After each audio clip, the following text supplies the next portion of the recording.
Hello बच्चों, मैं हूं आपका दोस्त डॉक्टर चंद्रकांत और आप देख रहे हैं इलाइट एकेडमी यूट्यूब चैनल। और आज का टॉपिक है हमारा फंक्शन। ये फंक्शन का लेक्चर नंबर 1 है। हम थोड़ा सा बेसिक इसमें देख लेते हैं। सबसे पहला हम इसमें बेसिक देखेंगे कि what do you mean by function. तो फंक्शन बेसिकली क्या है? Function it's one kind of mapping between input set and output set. इसमें एक सेट आपका इनपुट होता है, बराबर, दूसरा सेट है आपका आउटपुट होता है। मतलब आप इनपुट वैल्यूज़ दोगे तो अल्टीमेटली आपको क्या मिलेगा? आउटपुट वैल्यूज़ मिलेगा। ठीक है। अब जो भी ये रिलेशन है उसे डिनोट किया जाता है, for example F of X, for example G of X, वगैरह वगैरह वगैरह। ठीक है। इनपुट जो वेरिएबल है वो जनरली एक्स से डिनोट किए जाते हैं और जो आउटपुट वेरिएबल है वो जनरली वाई से डिनोट किए जाते हैं। ओके, ठीक है। जैसे फॉर एग्जांपल एक ए सेट है 1 2 3, ठीक है, ये इनपुट है और प्रॉब्लम में फंक्शन दिया हुआ है हमें y equal to F of x. ये फंक्शन लिखने के it's one kind of method. Function इस तरीके से लिखा जाता है y equal to F of X, बराबर। ठीक है। तो ये प्रॉब्लम में आपको गिवन होगा। Suppose y equal to F of x is equal to X square, ये आपको प्रॉब्लम में गिवन है। ये हो गया आपका फंक्शन। ठीक है। फंक्शन मतलब इनपुट सेट और आउटपुट सेट में का एक रिलेशन। ठीक है, बराबर। अभी हमें क्या करना है? x की वैल्यू डालना है क्योंकि x इनपुट है और हमें y की वैल्यू मिलेगी। y क्या है? हमारा आउटपुट है। ठीक है। सो हम देखेंगे यहाँ पे for x equal to 1, x की वैल्यू 1 डालो। ठीक है। तो y की वैल्यू क्या मिल रही है हमें? 1 स्क्वायर मतलब 1। ठीक है। For example x equal to 2 डालो, x की वैल्यू 2 डालो। ठीक है। तो हमें y इक्वल टू क्या मिल रहा है? 2 स्क्वायर इक्वल टू 4। ठीक है, बराबर। For example x equal to 3 डालो, x की वैल्यू 3 डालो तो y की value 3 square is equal to 9। ठीक है। तो ये हो गए हमारे इनपुट। अभी आउटपुट सेट को नाम क्या दिया है हमने? आउटपुट सेट को नाम दिया है b। तो हमारे आउटपुट क्या हो गया? पहला आउटपुट है हमारा 1, दूसरा आउटपुट है हमारा 4, तीसरा आउटपुट है हमारा 9। ठीक है। तो अभी देखो मैं इसको ग्राफिकली रिप्रेजेंट करता हूँ। ये 1 2 3 मेरे इनपुट हो गए और ये 1 4 9 हमारे क्या हो गए? आउटपुट हो गए। तो जो इनपुट सेट है उसको टेक्निकली नाम है मैथमेटिक्स में जिसे बोला जाता है डोमेन। क्या बोलते हैं? डोमेन। और जो आउटपुट सेट है उसे टेक्निकली मैथमेटिक्स से बोला जाता है कोडोमेन। ठीक है। तो ये हो गया हमारा डोमेन सेट मतलब इनपुट सेट, ये हो गया हमारा आउटपुट मतलब कोडोमेन। और इनपुट और आउटपुट में जो भी रिलेशन है, जो भी मैपिंग है उसे बोला जाता है फंक्शन। ठीक है। अभी इसमें एक कंफ्यूजन हो सकता है, मैं आपको थोड़ा सा एक 3 चीजों में का डिफरेंस बता देता हूं कि सेट, रिलेशन और फंक्शन, ये 3 चीजों में क्या डिफरेंस है। हमारा पहला चैप्टर सेट हो चुका है, रिलेशन भी हो चुका है और तीसरा चैप्टर चालू है फंक्शन। सेट मतलब आपको पता है, जैसे फॉर एग्जांपल यहाँ पे ए बी, ये क्या है? ये सेट्स है। ठीक है। ए और बी क्या है? हमारे सेट्स है।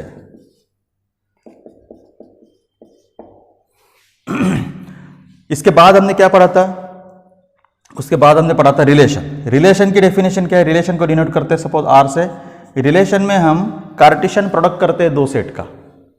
रिलेशन में हम क्या करते हैं? कार्टेशियन प्रोडक्ट करते हैं 2 सेट का। जैसे फॉर एग्जांपल इस फंक्शन के केस में रिलेशन सेट देखो हमारा क्या आएगा? इनपुट क्या है? Input 1, output 1, input 2, output 4, input 3, output 9। तो ये हो गया हमारा रिलेशन सेट। ये हो गया हमारा रिलेशन सेट आर। अब हम तीसरा टॉपिक जो हम अभी पढ़े हैं फंक्शन। फंक्शन में ऐसे सेट नहीं लिखा जाता। फंक्शन मतलब दैट रिलेशन, जो रिलेशन के वजह से इनपुट और आउटपुट एक दूसरे से कनेक्ट है, that relationship is known as function. Function अगर पूछेगा कोई, अगर आपको पूछेगा कि इस प्रॉब्लम में फंक्शन क्या है, जैसे ए सेट हो गया, बी सेट हो गया, दोनों में जो कार्टेशियन प्रोडक्ट किया हमें वो इस तरीके का कार्टेशियन प्रोडक्ट आया, बराबर। ठीक है। तो ये हमारा रिलेशन हो गया। अभी रिलेशन इसमें एक ही टाइप का निकलेगा ये जरूरी नहीं है। जैसे मैंने यहाँ पे लिखा 1 1 2 4 3 9, ये एक रिलेशन सेट हो गया। ऐसे बहुत सारे रिलेशन पॉसिबल है यहाँ पे। जैसे अगर ये सपोज मैं इसको रिलेशन को R1 नाम देता हूँ, दूसरा रिलेशन सेट मैं कुछ भी कर लो, अपना रिलेशन सेट कोई भी रिलेशन सेट निकाल सकते हैं हम, जैसे फॉर एग्जांपल 1, 1, 1, 4, 1, 9, समझ में आ रहा ना? 1, 1, 1, 4, 1, 9, 2, 1, ठीक है। ऐसे बहुत से रिलेशन सेट निकल सकते हैं। फंक्शन मतलब दोनों में का जो पर्टिकुलर फंक्शन मैपिंग है, तो ये हमारा रिलेशन, ये हमारा फंक्शन है, ठीक है, बराबर।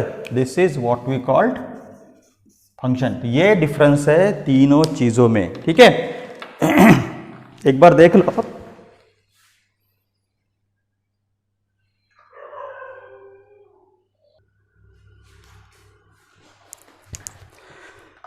ठीक है। अभी हम देखेंगे फंक्शन के डिफरेंट टाइप्स। अभी तक हमने देखा कि फंक्शन को इनपुट कैसे दिया जाता है, फंक्शन का आउटपुट कैसे मिलता है, बराबर। और एक फंक्शन में एक कंसेप्ट है आपको जो आपको अंडरस्टैंड करना पड़ेगा, that concept is range,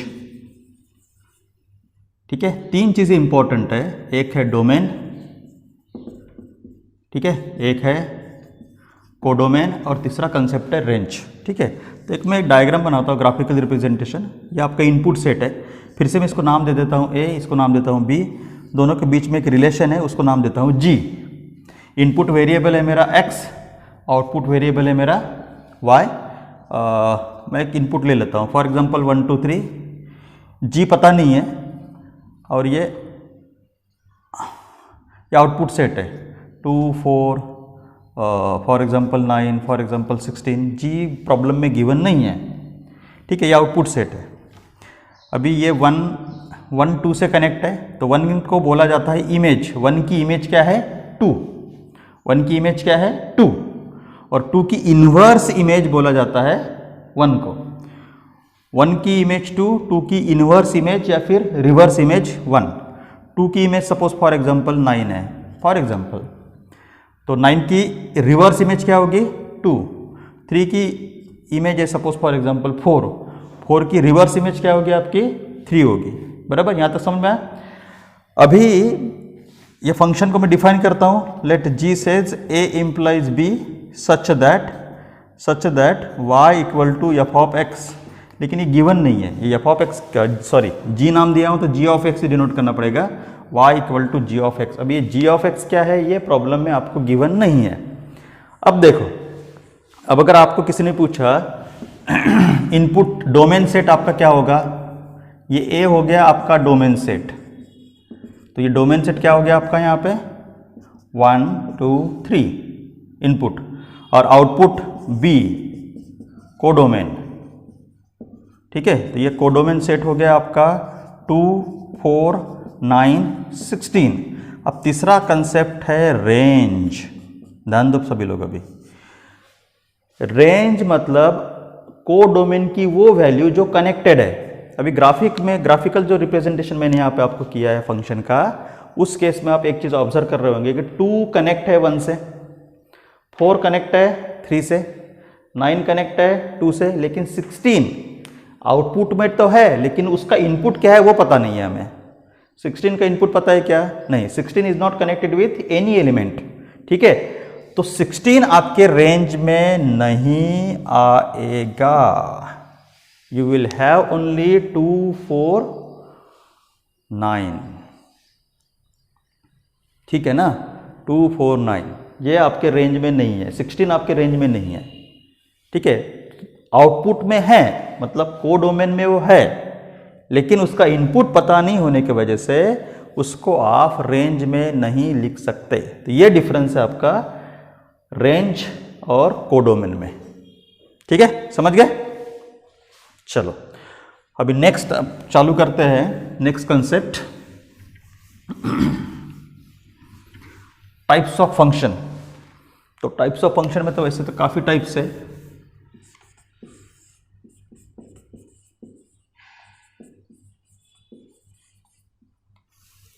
types of function में सबसे पहला जो टाइप हम देखेंगे 1-1 फंक्शन। 1-1 फंक्शन या फिर इसको ऐसे भी डिनोट करते हैं 1-1 फंक्शन। 1-1 फंक्शन में क्या होता है, ये सपोज़ आपका ए है, ये बी है, नाम दे देता हूँ मैं, सपोज़ दोनों में जो भी फंक्शन है उसको मैं नाम दे दिया जी, ठीक है, बराबर। G says a implies b such that y equal to ji of x। अभी हर समय में y लेना चाहिए वो भी ज़रूरी नहीं है, लेकिन जनरली x y z छोड़ के कोई भी दूसरी टर्म वेरिएबल करके मैथमेटिक्स में यूज़ नहीं होता। इतनी दो जनरली तो 99.99% में दो ही टर्म यूज़ होती है आपकी, एक तो x और दूसरा y। आप 8, 9, 10th में भी देख चुके होंगे कि वेरिएबल x y z से ही शुरू करते, दूसरा वेरिएबल यूज़ नहीं करते। ओके अभी हम देखते हैं कि 1 1 फंक्शन में क्या होता है। 1 1 फंक्शन में जितने भी इनपुट्स है आपके, मतलब डोमेन के जितने भी एलिमेंट है, ठीक है, डोमेन के जितने भी एलिमेंट है उतने ही आउटपुट आपको मिलेंगे। ये हो गया आपका 1 1 function. This is what we call 1 1 function. जितने भी इनपुट्स है उतने ही आउटपुट मिलेंगे। समझ में आ गया? जैसे फॉर एग्जांपल अगर यहाँ पे एक मैं फोर्थ एलिमेंट ले रहा हूँ, if there is a fourth element, लेकिन ये फोर्थ एलिमेंट का इधर सेपरेट इमेज नहीं है, तो ये फंक्शन आपका 1 1 फंक्शन नहीं होगा।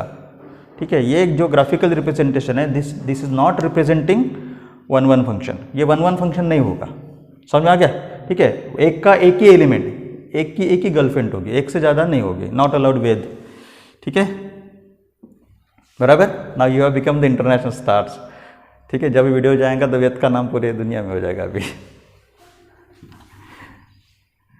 ठीक है, तो ये 3 एलिमेंट का 3 इमेज। ठीक है, तो ये हो गया आपका 1 1 फंक्शन।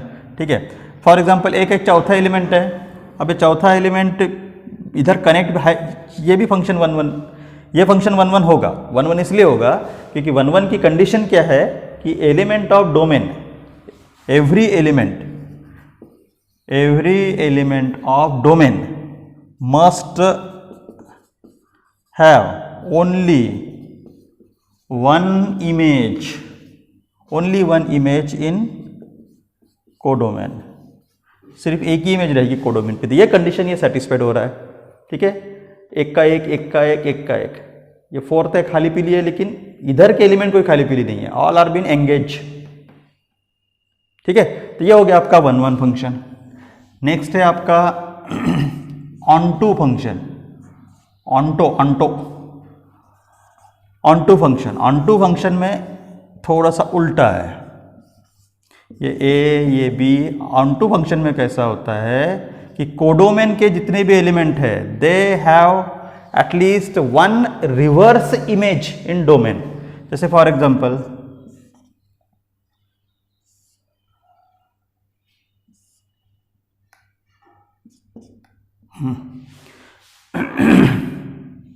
अब देखो, ये 3 एलिमेंट है, ठीक है, कोडोमेन के। ये तीनों की रिवर्स इमेज है। इसका रिवर्स इमेज ये हो गया, इसका रिवर्स इमेज ये हो गया, इसके रिवर्स इमेज 2 रिवर्स इमेज है। 2 होने चाहिए, ज़रूर नहीं है। ऑनटो फंक्शन का डेफिनेशन क्या है? एवरी एलिमेंट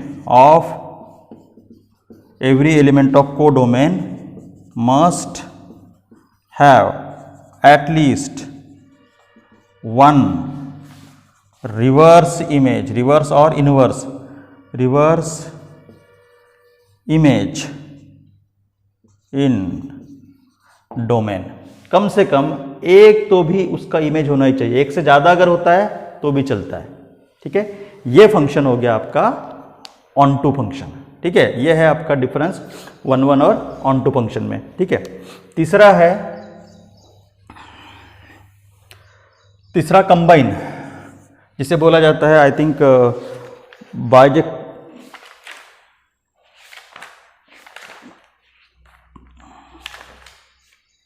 एक मिनट,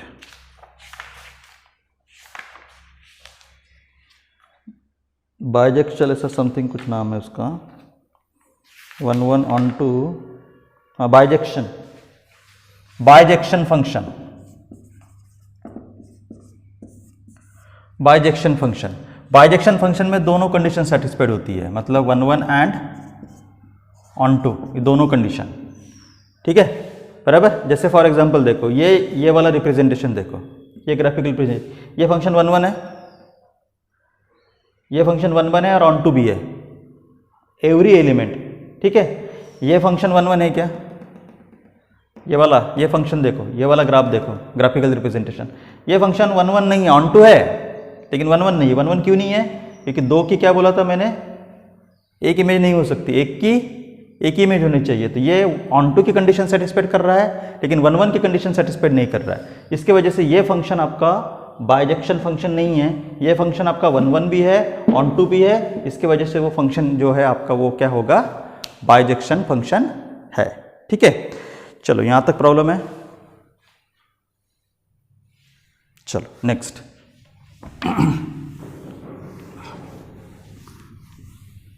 नेक्स्ट टाइप देखते हैं हम फंक्शन का, इनटू फंक्शन। इनटू फंक्शन में क्या होता है, वही इनपुट सेट आउटपुट सेट दोनों में जो भी है उसको नाम दे दिया हमने जी। इनटू में कैसा है, जितने भी एलिमेंट्स है उनका कुछ ना कुछ होना चाहिए, all the elements of domain must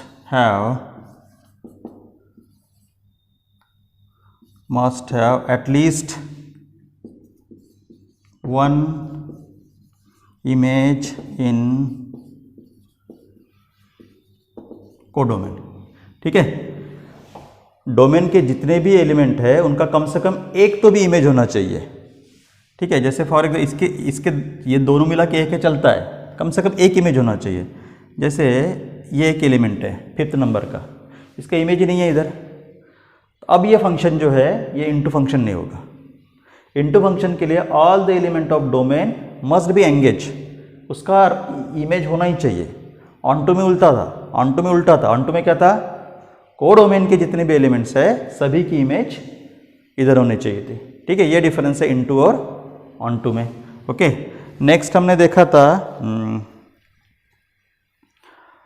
many to one function.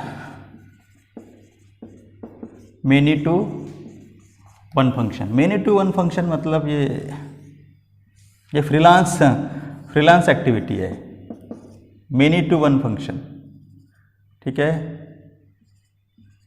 ये ठीक है, ये इसकी गर्लफ्रेंड है, ये इसकी भी गर्लफ्रेंड है, ठीक है। इन्होंने अपना सेपरेट रिलेशन बनाया, ठीक है। अब देखो इन दोनों मिलके एक ही गर्लफ्रेंड है, मेनी टू वन, दोनों एक ही लड़की पे लाइन मार रहे हैं, ठीक है कि नहीं। This is many to one relation, many to one function, ठीक है, बराबर। हाँ, ये भी मेनी टू वन बोल सकते हैं हम, ठीक है, बराबर। इसमें एक से ज़्यादा रिलेशन रखने की परमिशन है, ठीक है, बराबर। नेक्स्ट, वन टू मेनी, ये भी मॉडर्न ज़माने का फंक्शन है भाई। ये वन टू मेनी में जो एलिमेंट्स होते हैं उनका दिल काफ़ी बड़ा होता है, ठीक है। दिल बड़ा होने की वजह से वो काफ़ी रिलेशंस रख सकते हैं, ठीक है। वन टू मेनी, ओके, बराबर। चलो इसमें कुछ प्रॉब्लम है,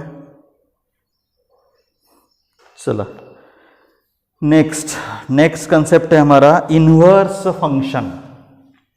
यहां तक समझ में आ गया सबको। नेक्स्ट है इनवर्स फंक्शन।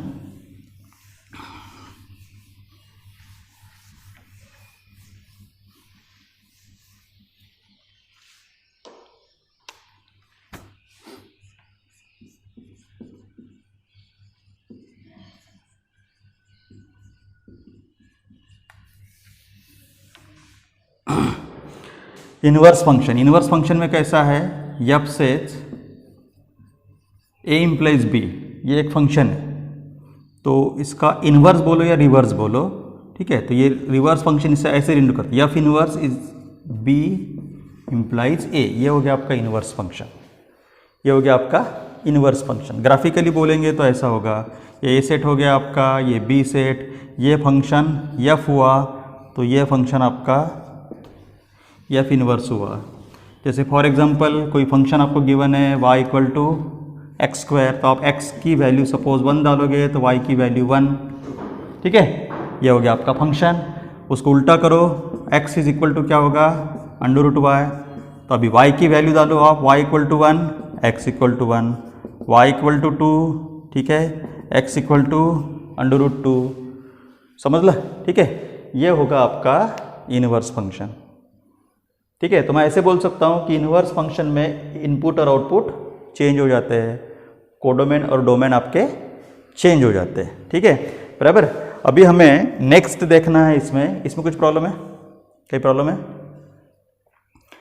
नेक्स्ट है हमें इसमें ग्राफिकल रिप्रेजेंटेशन देखना है कि अलग टाइप के जो अलग, वैसे तो काफ़ी 100 टाइप्स ऑफ फंक्शंस है, जिसमें के जो इंपॉर्टेंट टॉपिक्स है वही हम कवर कर रहे हैं।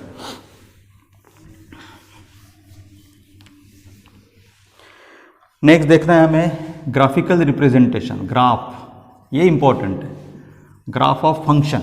ठीक है, तो इसमें सबसे पहले देखेंगे हम कांस्टेंट फंक्शन। कांस्टेंट फंक्शन मतलब जिसमें आउटपुट फिक्स होता है, कांस्टेंट होता है, जैसे y इक्वल टू कुछ भी, y equal to 4, y equal to 5, y equal to 6, कुछ भी ले सकते हैं। अब x की वैल्यू गिवन है क्या आपको? नहीं है गिवन। इसका ग्राफ बनाओगे तो कैसे होगा, ये x एक्सिस हो जाएगा, ये आपका y एक्सिस हो जाएगा, ये 1, ये 2, 3, 4, ये y इक्वल टू 4 हो गया, ये फिक्स हो गया, ये बन गई आपकी लाइन y इक्वल टू 4। ठीक है, x की वैल्यू गिवन नहीं है, x की वैल्यू कुछ भी रहेगी। ठीक है, तो ये हो गया आपका कांस्टेंट फंक्शन का ग्राफ। नेगेटिव हो सकता है, पॉजिटिव हो सकता है, कुछ भी हो सकता है। For example y equal to -2, कैसे रिप्रेजेंट करोगे y इक्वल टू -2? ये हो गया -1, ये हो गया -2। ठीक है, ये y इक्वल टू -2, ये इधर भी आ सकता है, x की वैल्यू गिवन नहीं है तो ये लाइन इधर भी हो सकती है। ठीक है, y इक्वल टू -2, ये कांस्टेंट फंक्शन का ग्राफ हो गया आपका y इक्वल टू -2। समझ में आ गया? ठीक है, नेक्स्ट है आपका identity function. Identity function, identity function में कैसा है, इनपुट और आउटपुट सेम होता है। y क्या है आपका आउटपुट और x क्या है आपका इनपुट। y और x दोनों सेम है, y और x दोनों सेम होने की वजह से इसका ग्राफिकल रिप्रेजेंटेशन जो है वो इस तरीके से आता है। ये x एक्सिस, ये y एक्सिस सेम, ये एंगल सेम रहेगा। ठीक है, ये हो गया आपका आइडेंटिटी फंक्शन। नेक्स्ट है पॉलिनोमियल फंक्शन, ये आप 10th में पढ़ चुके हो। What do you mean by polynomial? Polynomial function मतलब जिसमें बहुत सारी टर्म्स होती है x वाली, जैसे फॉर एग्जांपल मैं एक polynomial F of x square, ये भी पॉलिनोमियल है।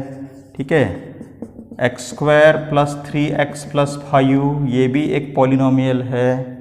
ठीक है, बराबर। Suppose g of x is equal to x plus 1, this is also one kind of polynomial. ये 10th में पढ़े हो ना आप? ठीक है, नेक्स्ट फंक्शन है आपका पॉलिनोमियल के बाद आता है रैशनल फंक्शन।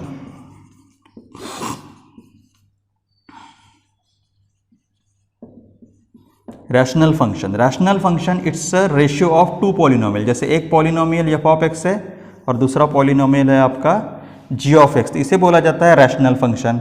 जैसे फॉर एग्जांपल x प्लस 1 एक पॉलिनोमियल है, दूसरा पॉलिनोमियल x स्क्वायर है, इन दोनों का डिवीजन उसे बोला जाता है रैशनल फंक्शन। ठीक है, फिफ्थ नंबर जो सबसे इंपॉर्टेंट है मॉड्यूलस फंक्शन। अब ये थोड़ा सा आपके सर के ऊपर से जाने वाला है, एंटेना खड़े कर लो, देखो। ठीक है, मॉड्यूलस फंक्शन। मॉड्यूलस फंक्शन का डेफिनेशन 2 तरीके का होता है। मॉड्यूलस फंक्शन का डेफिनेशन जो है वो 2 तरीके से, मॉड्यूलस फंक्शन को इस तरीके से डिनोट किया जाता है, मॉड एक्स। इसके जो आउटपुट है वो 2 मिलते हैं। मॉड एक्स के जो आउटपुट है वो 2 टाइप के आउटपुट है, एक तो होता है इसका पॉजिटिव आउटपुट और एक होता है इसका नेगेटिव आउटपुट। पॉजिटिव आउटपुट मिलेगा जब वैल्यू पॉजिटिव रहेगी और नेगेटिव आउटपुट मिलेगा जब वैल्यू नेगेटिव रहेगी। पॉजिटिव के लिए आंसर पॉजिटिव और नेगेटिव के लिए आंसर नेगेटिव। जैसे फॉर एग्जांपल देखो, 1 मिनट ध्यान दो अभी इधर, ये मॉड एक्स है।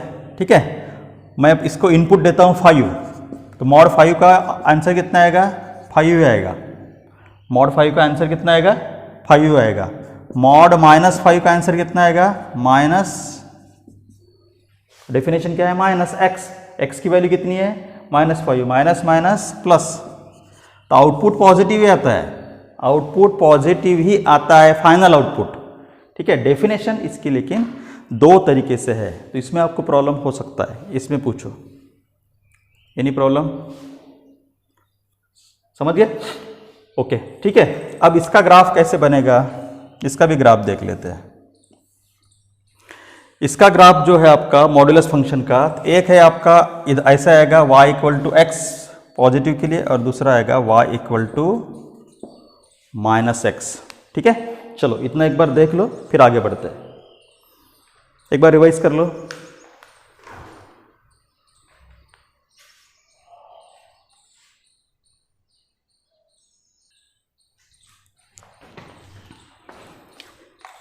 नेक्स्ट हम देखेंगे प्रॉपर्टीज ऑफ मॉड्यूलस।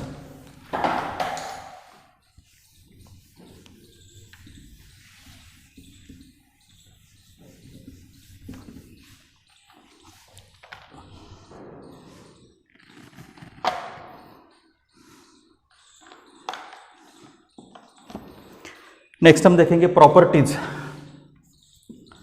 तो प्रॉपर्टीज़ तो काफ़ी ज़्यादा है इसकी, लेकिन मैं आपको उतनी ही पढ़ा रहा हूँ जितना आवश्यक है। Properties of modulus function. एक प्रॉपर्टी तो आप देख चुके हो कि mod of x is equal to x आएगा जब x की वैल्यू पॉजिटिव होगी, माइनस एक्स आएगा जब x की वैल्यू निगेटिव होगी, लेकिन फाइनल आउटपुट पॉजिटिव ही रहता है। ये पहली प्रॉपर्टी है। दूसरा, मॉड की एडिशन कैसा करते हैं? Mod of x plus y is less than और equal to mod x plus mod y. ध्यान दो, इधर इक्वल टू नहीं होता, यहाँ पे इक्वल भी हो सकता है या फिर लेस देन भी हो सकता है। तीसरी प्रॉपर्टी सब्ट्रैक्शन वाली, x minus y less than और equal to mod x plus mod y. Minus है तो माइनस का क्या हो गया? प्लस हो गया। ठीक है। चौथी property, mod x into y is equal to mod x into mod y. Multiplication में लेस देन और इक्वल टू नहीं है, मल्टीप्लिकेशन में इक्वल टू ही होता है। ठीक है। Fifth property, mod x upon y is equal to mod x upon mod y. ठीक है। ये इतना भी किया तो भी सफिशेंट है, इतना भी किया तो भी सफिशेंट है। कांस्टेंट वाली प्रॉपर्टी लेने की जरूरत नहीं है। This is more than sufficient. 1 2 3 4 5, ये 5 प्रॉपर्टी पे आप ध्यान दो। ठीक है। मॉड, एक और चीज़ बता देता हूँ कि मॉड रिमूव कैसा करते हैं। जैसे फॉर एग्जांपल आपको प्रॉब्लम में गिवन है कि मॉड x लेस देन और इक्वल टू k, ऐसा गिवन है, प्रॉब्लम में गिवन है। अब ये मॉड आपको रिमूव करना है, तो मॉड अगर आपको रिमूव करना है तो इसके लिए क्या करना पड़ेगा? ध्यान दो अभी आप इधर। तो x लेस देन और equal to k greater than और इक्वल टू माइनस k, ये इसका मीनिंग होता है। समझ लगा?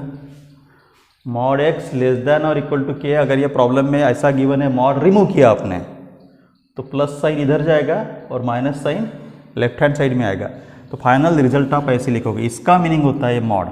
तो आप इस पर से इसको लिख सकते हो, और अगर ये प्रॉब्लम में गिवन है तो इस पर से ये लिख सकते हो। ये एक इम्पॉर्टेंट प्रॉपर्टी है।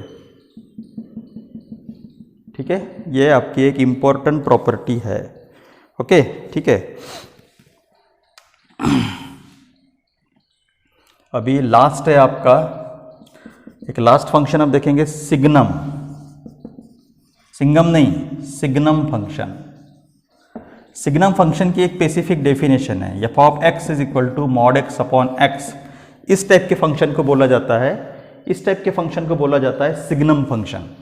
अब ये सिग्नम फंक्शन के 3 आउटपुट है। ठीक है, ये सिग्नम जो फंक्शन है ना, इसके 3 आउटपुट है। कौन से? सबसे पहले देखो, अगर ये x आपका पॉजिटिव ग्रेटर देन 0 रहा, ध्यान दो इधर, x की वैल्यू अगर ग्रेटर देन 0 रही तो मॉड x का आंसर कितना आएगा? x आएगा, और नीचे क्या है? x है। x कैंसिल होकर क्या मिलेगा आपको? 1 मिलेगा। अगर x की वैल्यू आपकी 0 रही, x की वैल्यू 0 रही तो मॉड 0 कितना हो जाएगा? 0। तो दूसरा आउटपुट आपका क्या आएगा? 0 आएगा। अगर x की वैल्यू निगेटिव है, लेस देन 0 है, तो मॉड x का आंसर क्या आएगा आपका? माइनस एक्स आएगा, माइनस एक्स, मतलब इसका आंसर कितना आएगा? -1। तो इन शॉर्ट ये है कि सिग्नम फंक्शन के 3 आउटपुट मिलते हैं। एक तो 1 मिलेगा, या फिर 0 मिलेगा, या फिर -1 मिलेगा। ठीक है, इसमें कुछ प्रॉब्लम है? सिग्नम फंक्शन के 3 आउटपुट है अलग अलग इनपुट के लिए। पॉजिटिव इनपुट के लिए आंसर कितना आएगा? फिक्स है 1। x इक्वल टू 0 के लिए आंसर कितना आएगा? 0 ही आएगा। और निगेटिव के लिए आंसर कितना आएगा? -1 आएगा। ठीक है, चलो अभी हम इसका ग्राफ बनाते हैं, सिग्नम फंक्शन का ग्राफ। चला सांगा, यह है आपका एक्स एक्सिस, यह है आपका वाई एक्सिस। पहले एक्स पहले 1 तो ये 1 आ गया पॉजिटिव के लिए, मतलब पहला क्वाड्रेंट एक्स ग्रेटर देन 0, तो इस क्वाड्रेंट में एक्स की वैल्यू पॉजिटिव, इधर पॉजिटिव है तो ये हो गया आपका वाई की वैल्यू 1। दूसरा x इक्वल टू 0, जब x इक्वल टू 0 है तो y की वैल्यू कितना है 0, तो ये हो गया x इक्वल टू 0, y की वैल्यू 0। ठीक है। तीसरा x निगेटिव के लिए y की वैल्यू कितनी आ रही है -1, तो ये हो गया आपका y इक्वल टू -1। ये है हमारा सिग्नम फंक्शन, ये है हमारा सिग्नम फंक्शन। इसमें कुछ डिफिकल्टी है? ग्राफिकल रिप्रेजेंटेशन समझ गया? ओके, चलो अभी सबसे लास्ट